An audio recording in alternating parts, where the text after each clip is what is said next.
yoga will not be beneficial for your scoliosis pain if you are not doing it right. But mainly, it's not going to work if you don't actually do it. If you use yoga in a practice that is consistent and that is safe, you are going to ease up your pain.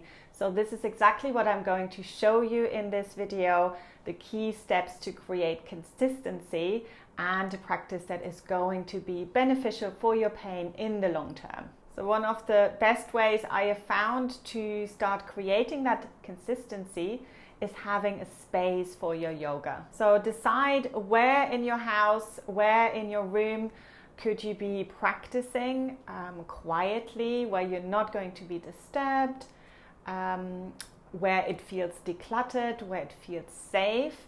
And then see if you can set it up. So roll out your yoga mat and have all your things, your yoga props maybe around you that you're going to be using. Make it beautiful. Maybe you've got some candles, health and safety always. Maybe you've got some flowers. However you want to make it pretty, and ensuring that you are actually going to step onto your yoga mat every single day.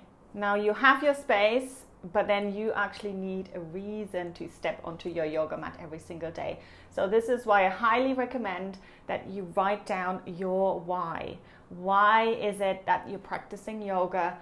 What are the benefits that you are looking for? What are you looking to get out of this practice? So if you've got scoliosis pain, obviously, this might be you want to kind of live a pain-free life, but make it really specific. What are those activities that you're looking to do pain-free? So it's not just about practicing yoga, but maybe you want to be pain-free when you play with your grandchildren. Maybe you are a keen gardener and you want to enjoy all your lovely flowers and doing all your gardening pain-free. So be really, really specific. Write it down, write it on a piece of paper and have it somewhere in that space that you created for your practice. So how long do you need to practice to actually create a difference and to release that pain? I have a method which I describe in my new book, and it's called the 3-7-10 method. And it basically means that we pick 3 things that we do every single day, 7 days of the week, for 10 minutes. So I have just found that this is just a really, really easy way and not overwhelming at all to get you into that consistent practice, because 10 minutes a day is going to make such a big difference over the long term rather than 1 hour maybe in a yoga class once per week. So how do you then choose, of course, what to practice when you are in pain? You always want to make sure that you've got a little bit of a mixture. So you've got some relaxation, you've got some strengthening, and you've got some mobility in there as well, which are all very, very important components for your practice. So of course there are also things that you might want to avoid when you've got pain. And this video is exactly about this. What are the things that you might want to consider skipping in your practice? But remember, this is all about listening to your body. And just by following that 3-7-10 method, you are going to just focus on 3 things that you do. And that really, really helps to allow you to learn what are the things that are maybe beneficial for you and what are the things that you might want to skip.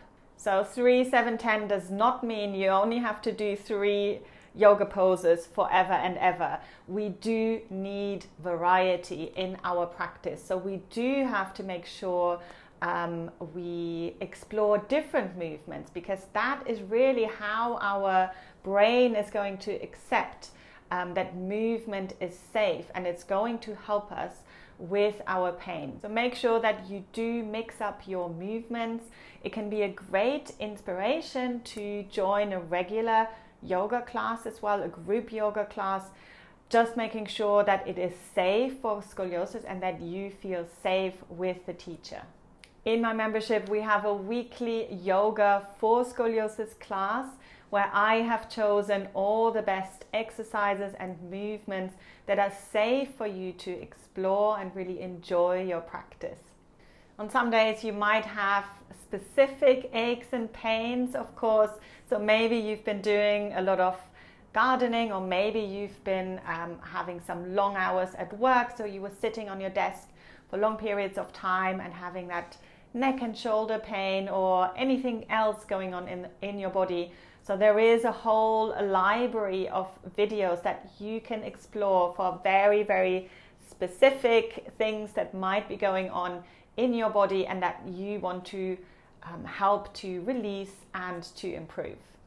And of course, one of the key components when you are dealing with pain is building up that strength and stability. So we do have a weekly Pilates class in the membership as well. So make sure you go check it out right now.